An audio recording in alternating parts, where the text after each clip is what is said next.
Et voilà les amis, une nouvelle conversation inspirante aujourd'hui avec une femme de cœur, avec une femme que j'aime profondément. On s'est rencontrés il y a quelques années maintenant, ça fait bien 5 ans, 4 5 ans. Et j'avais envie de... comme on a fait une conversation inspirante il y a quelques années déjà, mais il y a plein de choses qui se sont passées, des transmutations, des nouvelles vibrations, des changements, des évolutions, que ce soit pour Luna Louvre, parce que c'est d'elle dont il s'agit. Salut Luna Louvre. Bonjour Stéphane, bonjour à tout Voilà. le monde. Ou nos collaborations, etc., puisque nous collaborons aussi. Comment vas-tu? Très bien, très bien. Ouais. Depuis cette période de transmutation, je vais très bien. Ok, alors pour celles et ceux qui ne te connaîtraient pas encore, n'est-ce pas? Euh, qui est Luna Louve? Alors, bien sûr, j'ai conscience que c'est toujours un peu compliqué de se limiter dans une présentation, et c'est un exercice qui n'est pas forcément simple. Mais qu'est-ce que tu aurais envie de partager de toi là? Bien, je crois que une de mes missions essentielles, c'est d'accompagner les gens qui sont en quête de sens. Voilà, parce que pour moi, cette incarnation, nos incarnations sont porteuses de sens. On n'est pas là par hasard. Et je pense qu'il est important de marcher son chemin. Alors, c'est intéressant, tu parles marcher son chemin, et c'est un terme qu'on entend beaucoup sur El Camino Rojo, la voie rouge, en tout cas sur tous ces natifs et autochtones qui nous transmettent tout un tas de rituels, de cérémonies, de visions des choses. Euh, donc, quand tu dis marcher, comment tu as dit? Marcher son chemin? Moi, j'ai dit marcher son chemin. On dit beaucoup marcher sa parole. C'est un peu différent, mais je pense qu'on a tous notre vérité, plus ou moins juste, et que l'essentiel, c'est de marcher en étant déjà d'accord, en accord avec soi-même. On Ça parle me semble d'alignement. être, ouais, d'être aligné. Voilà. Et marcher sa parole, évidemment, ça va avec, mais chacun son chemin. Alors, je vois plein de plumes derrière toi, plein de... Est-ce que tu auras un lien avec les natifs ou les autochtones? Est-ce qu'un jour tu as pu, tu as pu recevoir, euh, alors on va appeler ça initiation, même si finalement c'est des mémoires qui se réactivent. Est-ce que tu peux nous dire? Ben, j'ai quand même pratiqué la voie rouge un petit peu par hasard au départ, en sachant pas très bien où j'allais, mais j'ai quand même été initiée pendant 7 ans. Et puis je suis partie dans le Dakota du Sud pour participer à une danse du soleil.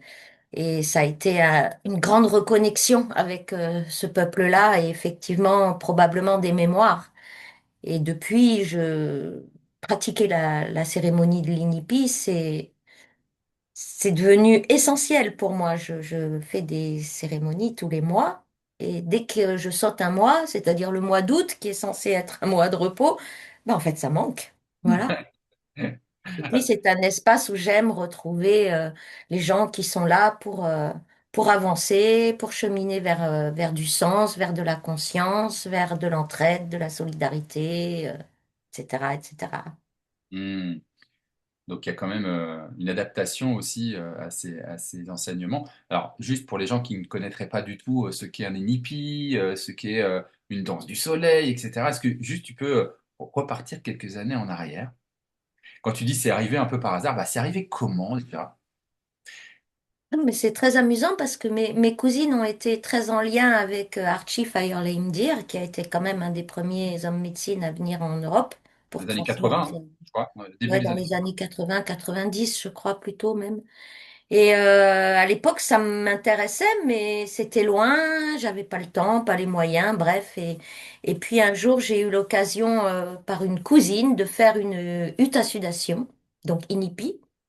Et là, ça a été une révélation. Et j'ai appris que dans mon petit village, à l'époque, il y avait quelqu'un qui venait animer ces cérémonies-là régulièrement. Et donc, bah, j'y suis allée. Et puis, la première année, j'y suis allée sans vraiment savoir pourquoi j'y allais, mais je sentais un appel très, très fort.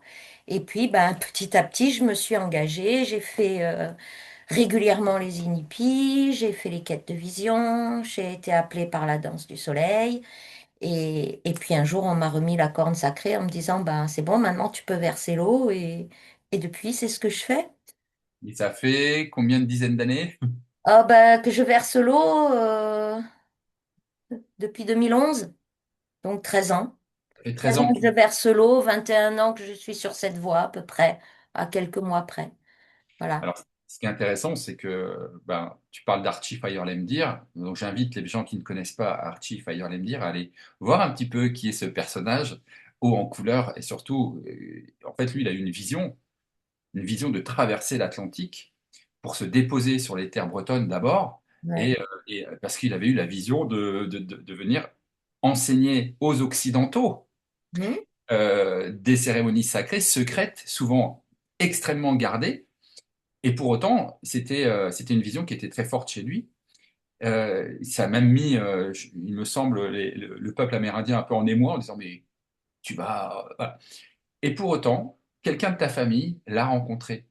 Oui. C'est-à-dire que c'était tes cousines, je crois, ou une de tes cousines Oui, qui a rencontré Archie Fire Lemdi. oui, oui. Mes cousines l'ont rencontré. On fait des huttes familiales avec lui où il y avait trois générations. Mes cousines, leurs parents et leurs grands-parents.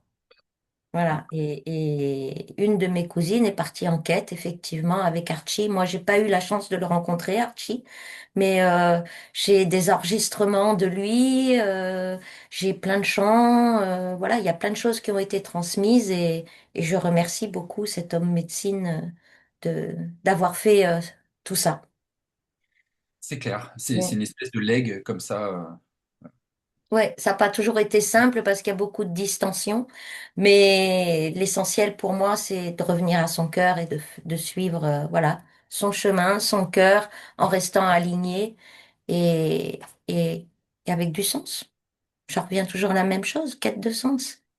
Qu'est-ce que ça t'a apporté, toi, concrètement? Au moment où tu entends parler tes cousines qui t'invitent, etc., tu fais un inipi et après, tu as pu lâcher le truc. Qu'est-ce que ça t'a apporté concrètement, l'avant-après, s'il y a un avant-après? Ah ben déjà, ça m'a connecté à plus grand que moi. Ça m'a appris l'humilité, une base essentielle. Et puis surtout, ça m'a accompagnée dans mon chemin à l'époque où j'étais seule et où ben, j'ai eu une espèce d'appartenance à une famille. Et je savais que dans les moments difficiles, je pouvais être soutenue par cette famille-là et par les chants et par les prières. Et ça a mis du sens dans ma vie, tout simplement. Oui, parce qu'on dit souvent que la vie n'a pas de sens, mais c'est toi qui donnes le sens à la vie. Dans le sens, en fait, Exactement. c'est ta perception. Est-ce que, parce que quand tu me dis, ça t'a connecté à plus grand, par exemple, là, tu dis, ça m'a connecté à plus grand, ça m'a appris l'humilité.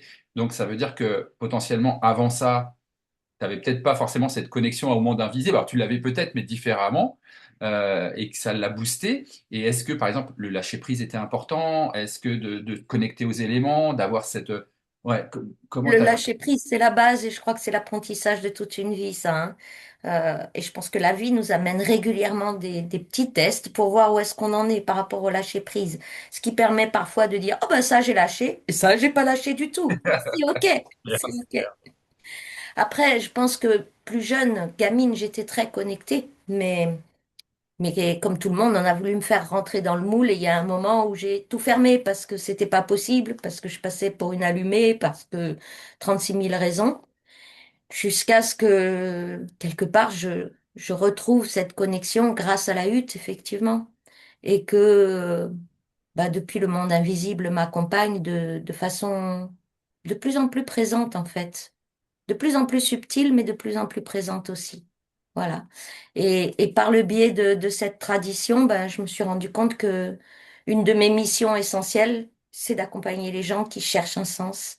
C'est d'accompagner les gens qui sont parfois un peu perdus parce qu'ils sont seuls, parce qu'ils savent pas à quoi se raccrocher et que ben, grâce à cette voie, on peut se débarrasser de ce dont on n'a plus besoin pour se nourrir de quelque chose de plus grand que nous et qui fait qu'on chemine en conscience. Ah, voilà. Alors, tu as dit deux mots hein, depuis le début bien sûr, qui me font vibrer, c'est cœur et conscience. Archie, quand il arrive, il a une des premières paroles, c'est vous n'êtes pas des Indiens. Je suis pas là pour vous dire vous devez faire exactement comme vous n'êtes pas des Indiens, vous vivez pas dans les plaines. Par contre, ce que je viens vous transmettre, potentiellement, peut venir vous aider à reconnecter à vos propres racines sur vos terres. C'est exactement ça, ouais. On n'est pas des Indiens et je n'ai absolument pas la prétention d'être une Indienne. Je suis incarnée sur une terre celte, mais cette tradition me parle profondément. dans le cœur. Donc c'est pour ça que je pratique cette tradition-là. Mais ça m'empêche pas de fêter les autres fêtes. Les fêtes celtes, par exemple, j'aime beaucoup honorer aussi ces fêtes-là. Alors, dans ma question, en fait, c'était aussi de se dire, ben, effectivement, j'ai la sensation d'avoir perdu toutes mes racines celtes, on va les nommer comme ça, parce qu'il faut mettre un nom. Le fait que lui vienne avec, bah voilà, comment on honore les directions, comment un l'inipi, parce que les inipis et euthacidations, ça existe dans toutes les traditions, et pas que chez les Amérindiens. Donc, toi, tu as su aussi, peut-être, justement, par cette énergie-là, te dire, bah, tiens, je prends ça, ça me parle. Bien sûr, je respecte les préceptes et les fondamentaux, c'est une évidence, mais que je peux adapter aussi aux terres qui sont les nôtres. Absolument, absolument. Mais c'est vrai qu'au début où j'ai commencé à mener des inhipis, un de mes enseignants un jour m'a dit, mais quand est-ce que tu fais du lunaloove?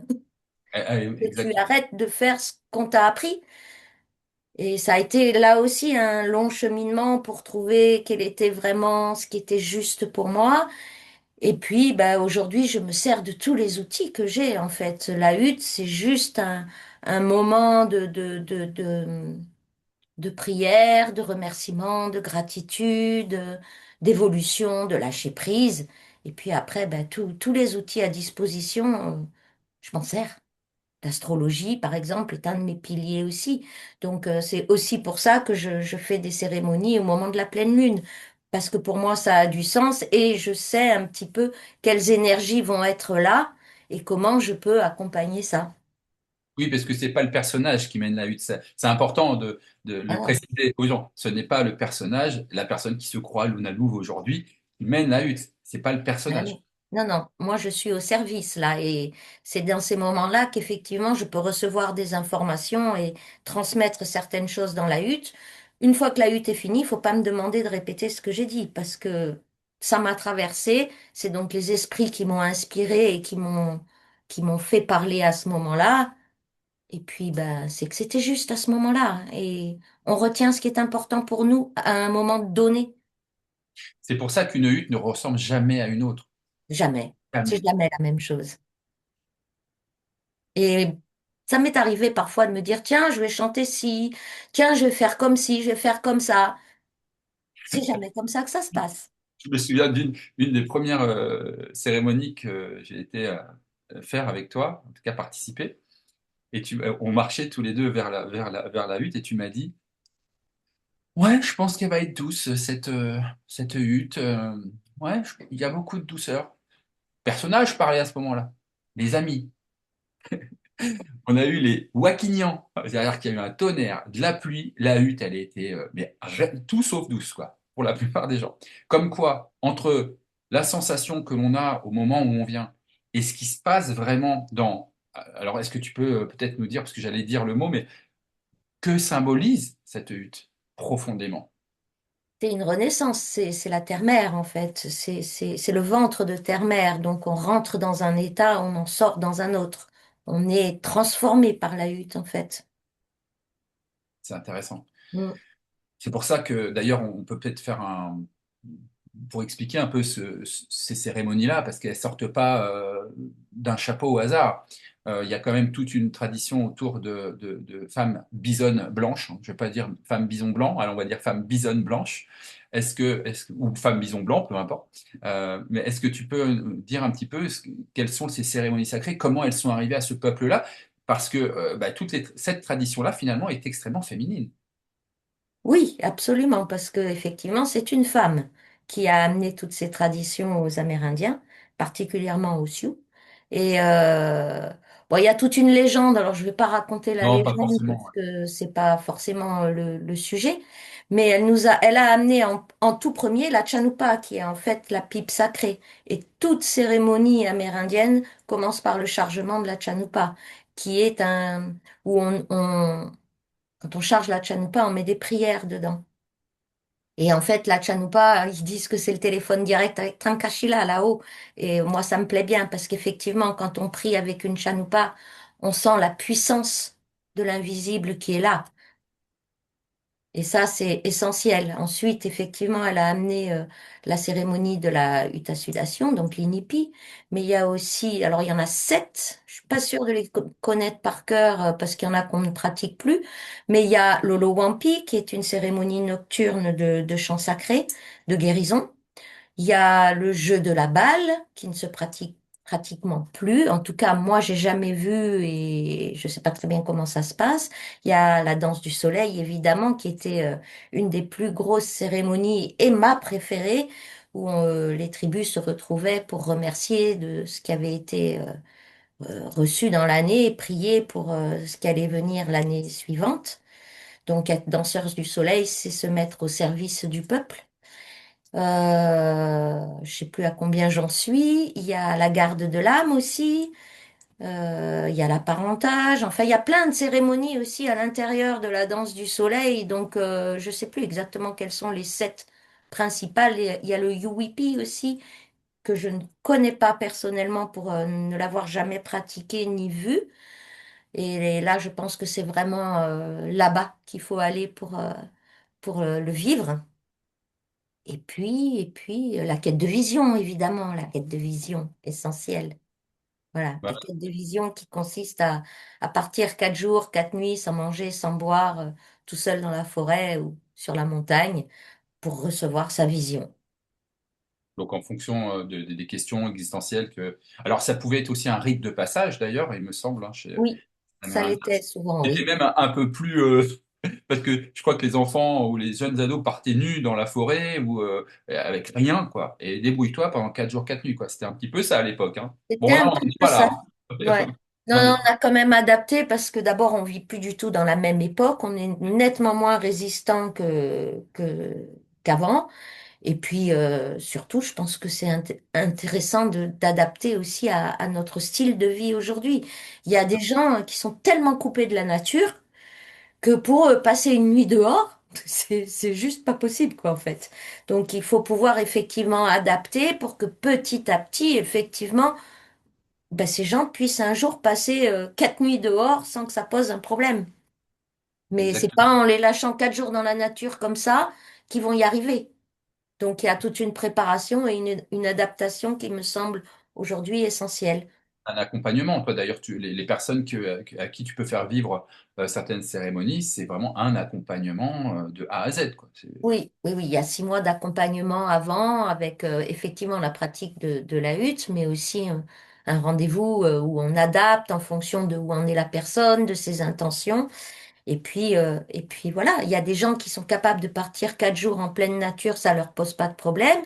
Et puis d'autres pour qui c'est plus compliqué, auquel cas, ben oui, on va peut-être accepter qu'il y ait une tente. Et puis ben ça a été le cas d'une personne qui est partie avec une tente et qui finalement la dernière nuit, elle l'a passée dehors. Et pour elle, ça a été quelque chose d'extraordinaire parce qu'elle a dépassé ses peurs. Et c'est bien là l'essentiel. Exactement. Moi, ça me rappelle effectivement que dans les retraites que nous co-animons ensemble, on nous proposons une mini quête de vision, vraiment. Enfin, je veux dire, c'est juste une nuit, etc. Mais c'est déjà, ça peut déjà être compliqué. Ça peut Oui, déjà être bah voilà, dépasser les peurs. Je pense que c'est ça, les transmuter en tout cas, en faire quelque chose de ces peurs-là. Puisque tu es, en sécurité en réalité. C'est l'histoire que tu te oui. racontes qui te met en insécurité potentiellement. Absolument. C'est souvent les histoires qu'on se raconte qui nous déstabilisent, hein. Et le côté où on a tendance un petit peu à dramatiser les choses.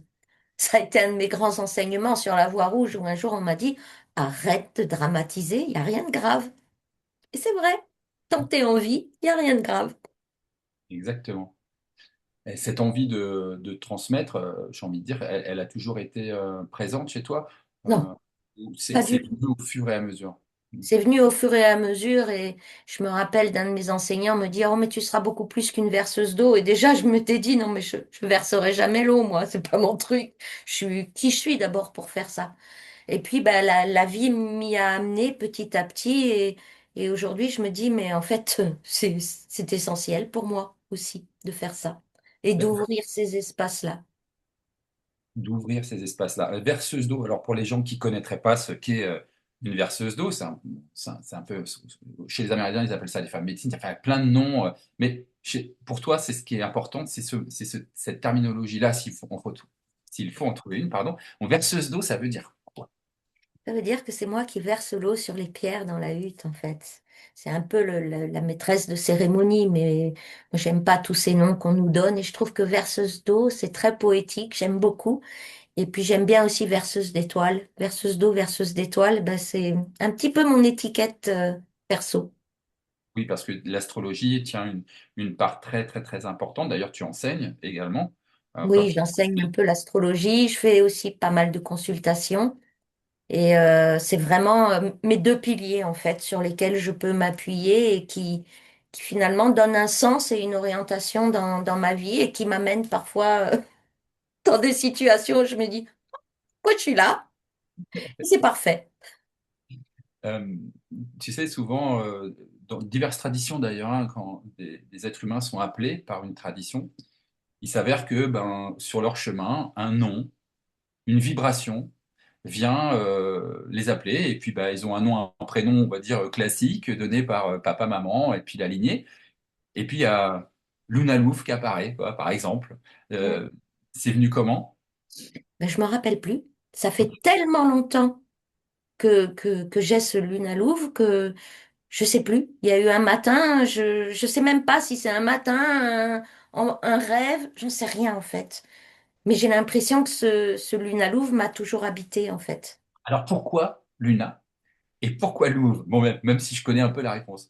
Est-ce que tu aurais des accointances avec ces deux-là? Euh, le loup me fascine depuis toujours. Et puis, bien avant d'être sur la voie rouge, j'avais fait un week-end stage d'état de conscience modifié, un petit peu selon la méthode de Patrick Drouot. Et il s'est avéré que j'ai contacté une vie où je vivais avec les loups. Et quand j'ai fait pour la première fois un voyage chamanique pour aller chercher mon allié, oh, quelle surprise! Avant même d'arriver dans le monde d'en bas, le loup était déjà là, quoi. Voilà, donc le loup, c'est pour moi un modèle. D'abord parce que je trouve qu'il a une organisation extrêmement Social. intéressante. Je pense que les humains ont beaucoup à apprendre du loup, de la façon de faire du loup. Et Luna, pourquoi? Je sais pas, parce que la lune et que le loup et la lune sont tellement reliés que c'est venu comme ça. Alors, tu Et as puis d'autres Luna, ça animaux? fait un petit clin d'œil aussi à l'astrologie. Oui, c'est vrai. C'est vrai. Et Voilà. puis, on dit que la Lune, bah, c'est les émotions, que la Lune, plus elle est proche de la Terre, plus elle agit sur nos os intérieurs. Elle agit sur les os extérieurs, mais elle agit aussi sur nos os intérieurs, marée émotionnelle, etc. C'est le féminin aussi. Ouais, et puis c'est tout le domaine aussi de l'inconscient, des rêves, de l'imaginaire. Elle ouvre la porte à l'invisible, en fait, hein, la lune. Et en tant que berceuse d'eau, la Lune symbolise également l'eau. Mm. Donc, il y a un lien qui se fait aussi là. Mais t'as d'autres animaux alliés? Est-ce que Ah tu oui, fais oui, oui, appel à d'autres? j'ai une ménagerie derrière moi, en fait. Tout dépend ce que je fais, en fait, quand je pose mes intentions. J'ai des animaux, des alliés qui viennent pour des choses bien spécifiques. Donc, ça dépend. Mais j'en ai quelques-uns, ouais. Beaucoup Il y de en a qui félins. reviennent. Je pense aux coyotes, par exemple. Ouais. Ouais, j'aime bien Coyote. En fait, je suis très en lien avec les canidés, les félins et les rapaces. C'est vraiment trois catégories qui cohabitent plus ou moins facilement. Et de temps en temps, j'ai des alliés ponctuels pour un travail particulier, par exemple pour le recouvrement d'âme, pour des extractions, pour des soins. Ça dépend. Et puis parfois, souvent, je travaille avec l'allié de la personne aussi. Quand cet allié veut bien m'ouvrir la porte, des fois, il faut un petit peu négocier avec eux, parce qu'ils sont pas toujours commodes. Après, Luna Louvre, c'est d'abord une vibration, je pense, qui te correspond très bien et qui t'a potentiellement ouvert aussi à d'autres choses. Aujourd'hui, tu proposes quoi concrètement? Parce que je sais que tu as un panel quand même qui est assez ouvert et multiple. Est-ce que tu pourrais nous dire un petit peu ben, tout ce que tu proposes dans tes accompagnements? Ben, j'accompagne déjà à la cérémonie NIPI, mais j'accompagne aussi pas mal de gens en quête de vision. Ça, c'est quelque chose que j'aime beaucoup parce que c'est un travail sur plusieurs mois, donc ça permet vraiment d'aller en profondeur. Après, j'accompagne aussi des gens à la danse. On a fait une danse qui est très, très imprégnée de la culture Lakota, qu'on n'appelle pas danse du soleil par respect pour leur tradition, parce que c'est un petit peu différent. Mais c'est, je Danse dirais, de à peu l'arbre. près, C'est ça, hein? comment l'avez-vous nommé On l'a appelé la cérémonie de l'arbre. de l'arbre? De l'arbre, ouais. Très symbolique, ouais. Ouais. Et puis, ben, je fais du voyage chamanique, donc je transmets aussi comment apprendre à voyager, comment aller chercher son allié, comment aller résoudre des problématiques, et je fais du soin aussi. Ça, j'avais pas vraiment prévu de faire du soin, mais la vie m'a amené des gens pour faire du soin, et finalement, je fais pas mal de recouvrement d'âme. Ça, c'est quelque chose où je pense que mes alliés sont super, parce qu'il faut pas se leurrer, hein, c'est pas moi qui fais le boulot, c'est les alliés. Et un de mes plus grands alliés pour ce travail-là, c'est mon tambour. Voilà, je fabrique des tambours aussi, j'anime des cercles de tambours aussi. Et puis, bah, à côté de ça, consultation astrologique, cours particuliers d'astrologie, voilà. Voilà. Donc, vous C'est voyez, déjà pas mal. Ça me plaît c'est bien. c'est bien occupé, ouais. Et puis les retraites avec toi, ou comme on propose ça 2 fois par an, eh ben il y a quand même des gens qui reviennent, donc on va pas proposer toujours la même chose, donc ça m'oblige à aller travailler, approfondir tout un tas de choses pour pouvoir ensuite le proposer aux personnes qui sont là. Hmm. Je vois juste au-dessus de ta tête, vive la vie. En fait, on pourrait résumer ce chemin euh, pour toi et puis pour les gens qui sont en quête de sens, ou même peut-être aller encore plus loin, parce qu'il y a effectivement toutes les personnes qui sont en quête de sens, c'est-à-dire qui sont un peu perdus, et puis il y a ceux qui sont engagés sur ce chemin. Mm, Et eux, ils sont plus en quête de sens, ils ont trouvé leur sens, mais tu les accompagnes aussi à aller plus loin. c'est ça. Pour qu'eux-mêmes après puissent accompagner ben, d'autres gens, voilà, parce que je pense que chacun fait sa petite part et que ben, en faisant sa part et en permettant aux autres de la faire, eh bien, il y a beaucoup de gens qui sont en action.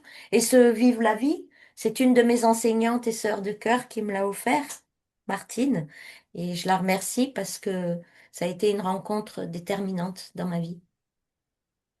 Et oui, Martine et puis son compagnon aussi, je crois. Oui, son compagnon Patrick, oui, absolument. Qui ont été 2 enseignants toujours présents, toujours justes, pas toujours très cool, mais accompagner, c'est pas être toujours très cool. C'est être dans la vérité de C'est être l'instant. dans la vérité, c'est ça. Dans la justesse, en tout cas. La vérité, c'est peut-être un grand mot, mais la justesse du moment présent. Voilà.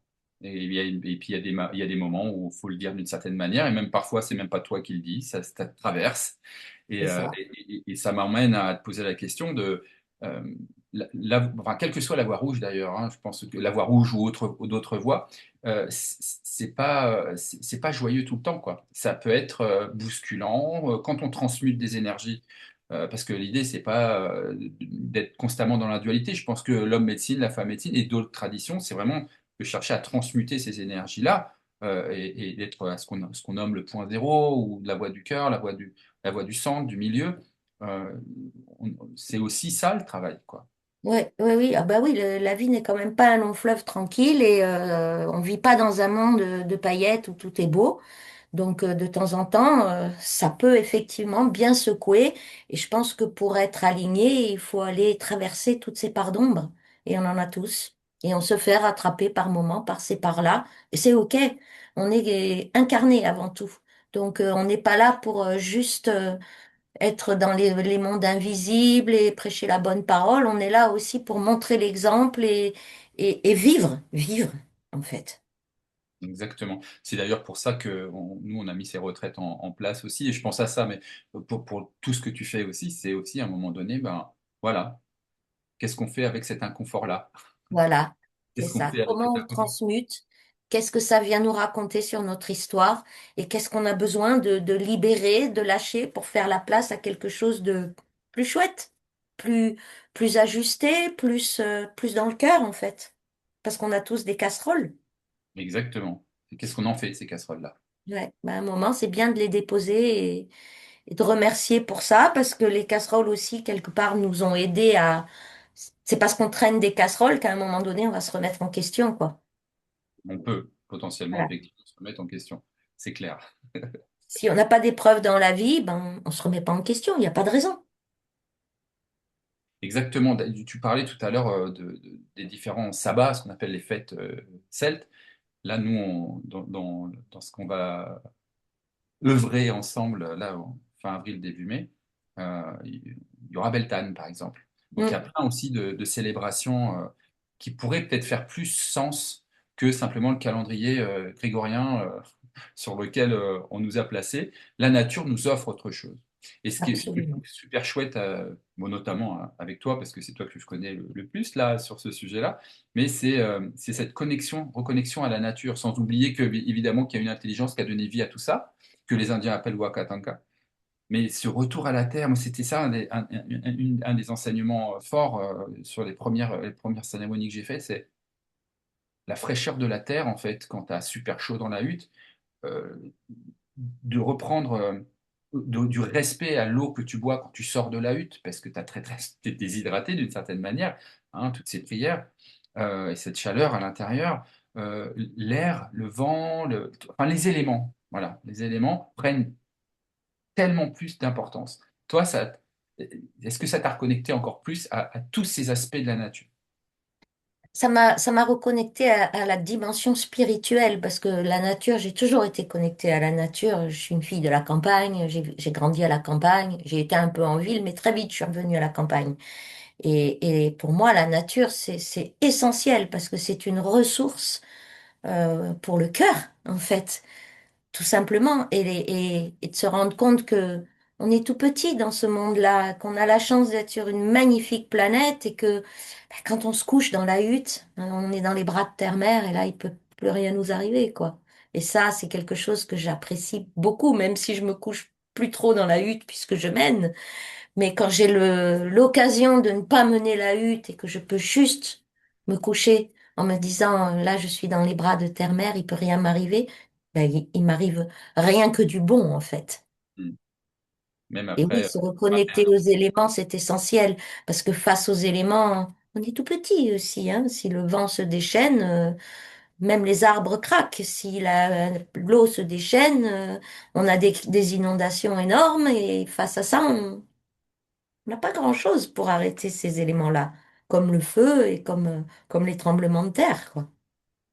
c'est aussi pour ça, je pense que moi, ce qui me plaît beaucoup dans toutes ces approches-là, c'est remettre de la conscience sur l'aspect, on va dire, sacré, même si la vie est sacrée et que tout découle de ce sacrement de la nature et de la vie, mais euh, juste se rappeler, bah, quand on boit, que cette eau-là, elle vient nourrir toute ta vie, que la terre qui te porte, elle a des vertus exceptionnelles qu'on ignore bien souvent.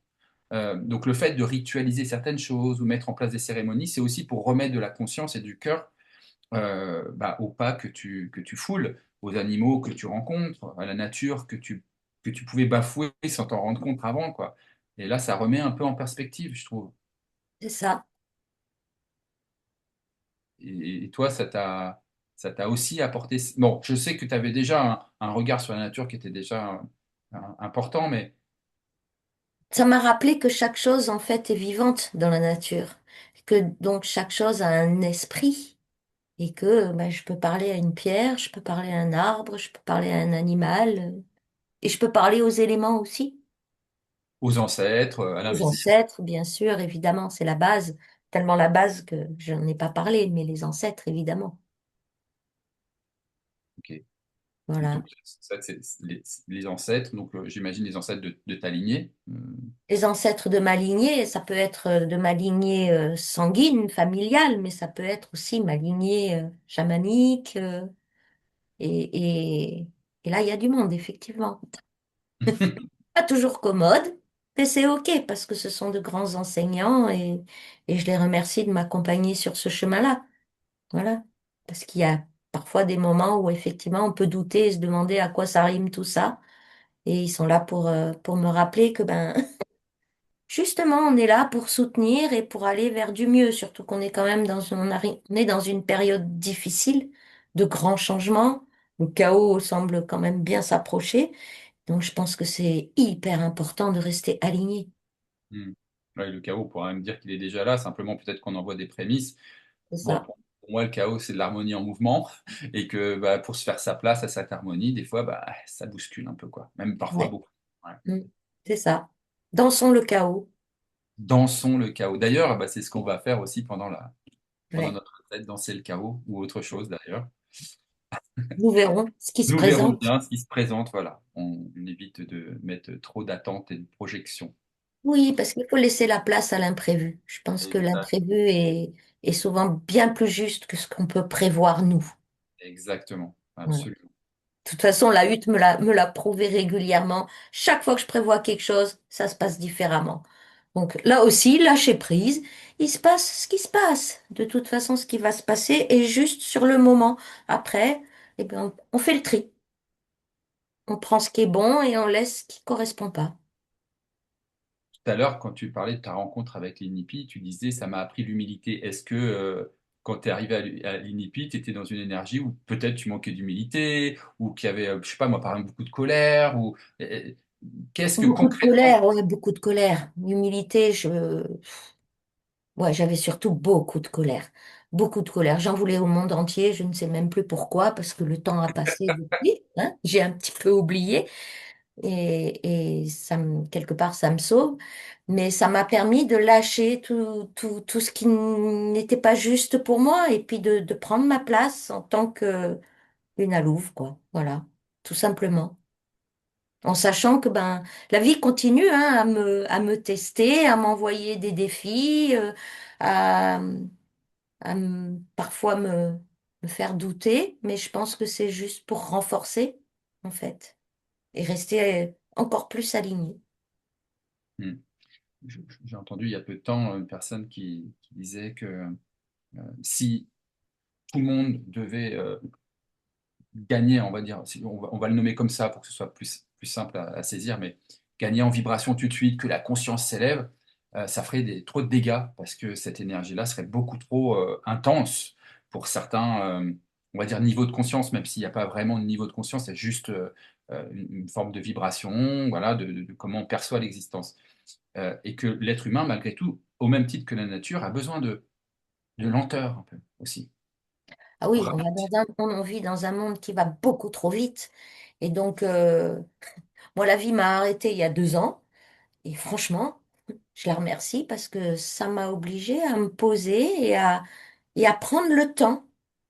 De toute façon, quand on regarde le cycle des saisons, on voit bien que ben, la période d'hiver, c'est une période où on prend le temps, les jours sont plus courts, on dort plus, on est dans un temps plus d'introspection pour arriver au printemps avec beaucoup plus de gaillardise, je dirais, pour mettre en place des projets.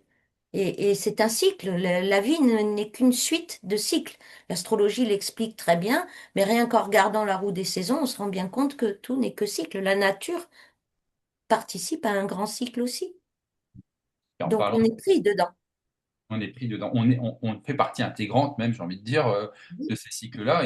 Et d'ailleurs, les Amérindiens, les Mongols en Sibérie, un peu partout sur la planète, en Amérique du Sud, en Afrique, etc., qu'est-ce qu'ils avaient comme élément au départ?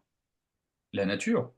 C'était juste une représentation de ce que la nature, C'est comment ça, la nature vivait et les cycles de la nature. c'est ça. Et je pense que c'est important d'être d'être vraiment dans ces mouvements de cycle avec les moments où effectivement on est beaucoup plus tourné vers l'extérieur, la période claire, diront les Celtes, et puis les moments où on fait un repli sur soi parce qu'on arrive dans la période sombre. On fait un petit peu comme l'ours, là, on va un peu hiberner et aller laisser mûrir tout ce qui a été vécu avant pour pouvoir transformer et repartir sur autre chose Hmm, avec peut-être un niveau de conscience qui évolue d'année en année et qui va vers plus d'ouverture, plus de cœur, plus de justesse, plus de ce qui nous anime en fait. hmm. Ce qui nous anime, ce qui nous aligne, ce qui nous fait vibrer, parce que C'est ça. ça peut, et ça évolue de toute façon.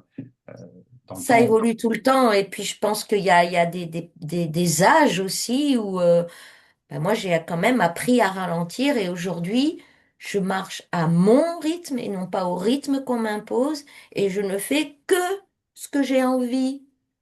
Parce que faire des choses qui n'ont pas de sens ou cautionner des choses qui ne me conviennent pas, aujourd'hui, c'est non. C'est juste non. Apprendre à dire non quand ça dit non hein, dedans.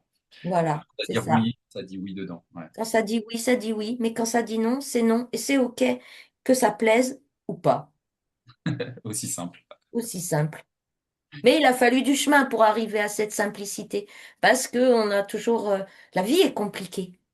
Et on se la complique. Tout le temps. Donc, je crois que le chemin, c'est aussi d'aller vers une certaine simplicité, un certain dénuement, une certaine... Et ça va avec l'humilité, le lâcher-prise, tout ça, ça marche ensemble. Et avec l'âge, un peu de sagesse.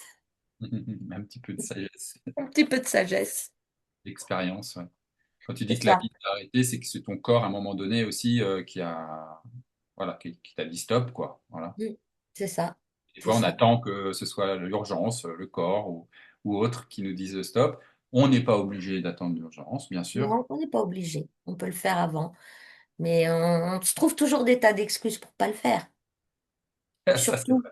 en Occident, on est quand même très, très conditionné pour être dans la performance, la rapidité, etc. Et du coup, on en oublie l'essentiel.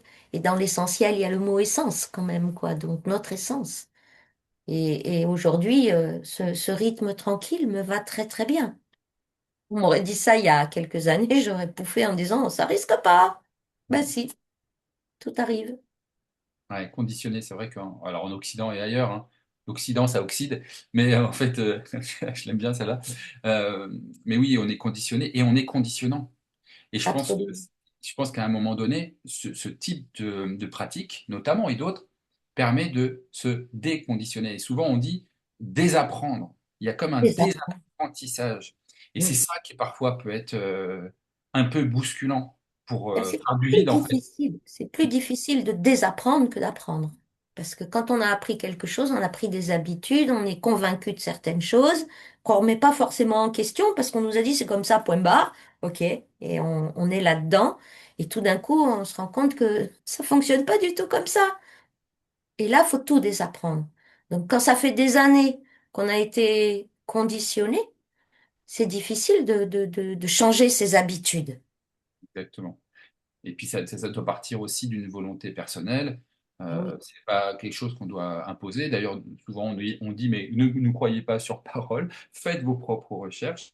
Et puis, ce qui vous parle, ça aussi c'est quelque chose que tu partages beaucoup. Ce qui vous parle, ben, vous le gardez. Ce qui vous parle pas, vous ne prenez pas. Ne le gardez pas, oui. Et puis je pense que le meilleur maître, c'est l'expérience.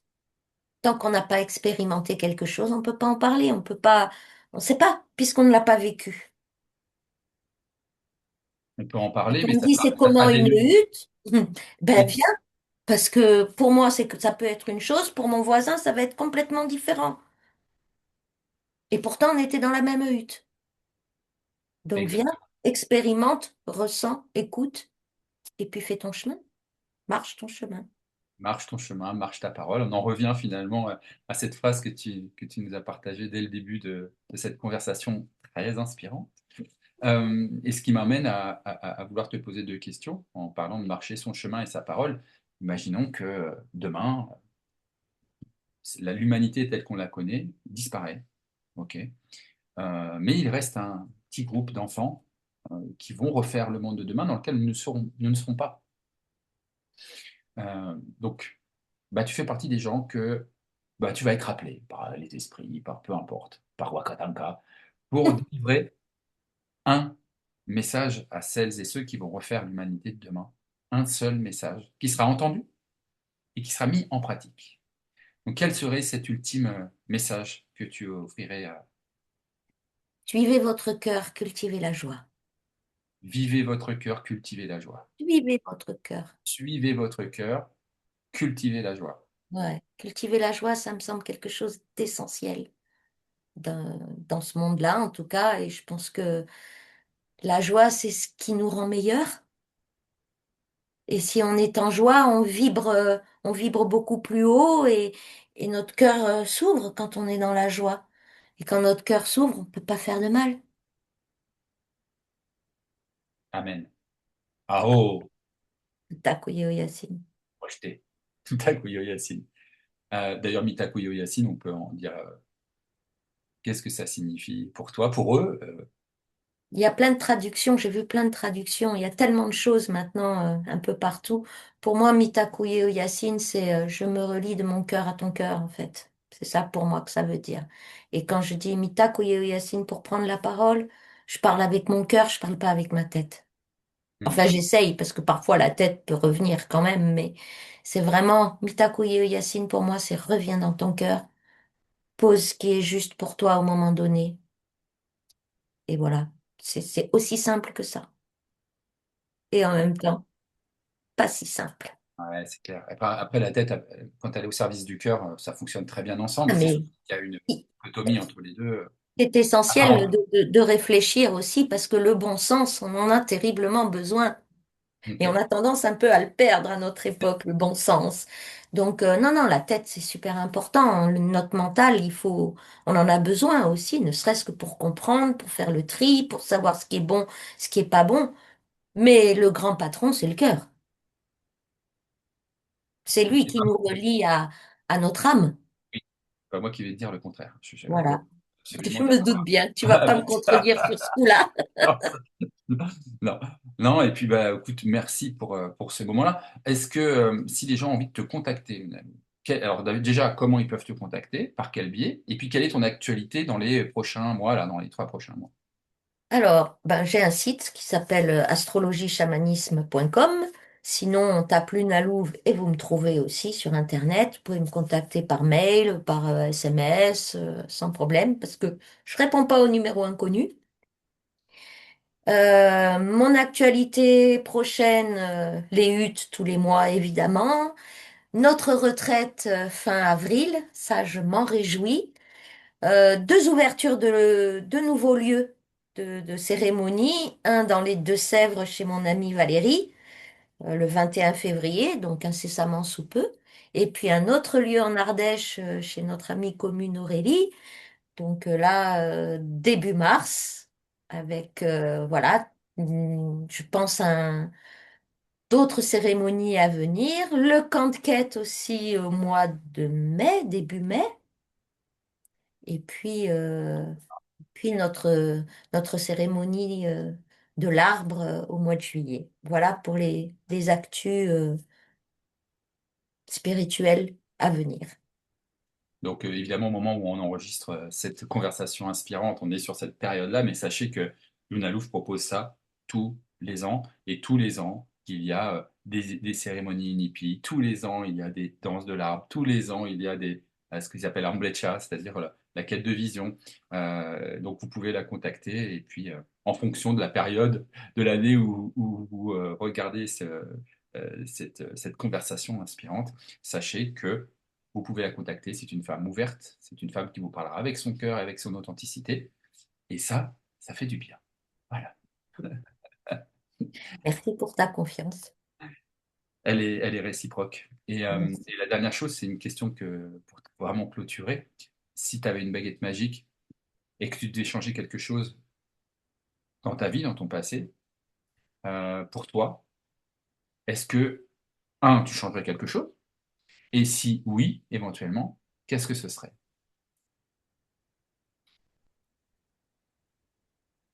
Non, je crois que je ne changerai pas grand-chose parce que si je suis là aujourd'hui, c'est par tout le chemin que j'ai parcouru avant et que si je devais changer quelque chose, ça changerait certainement mon présent, mais je suis très satisfaite de mon présent. Donc non, je change rien. Je remercie la vie, je remercie mon âme, même si je me dis parfois, pourquoi cette période qui est difficile, mais certainement pour œuvrer au changement. Et ça me plaît. Aho, Mitakuyo Yasin. Ah, et Maya. À bientôt, Lunalo. À bientôt, Stéphane. Merci. Merci à toutes et à tous d'avoir suivi cette conversation inspirante et à bientôt.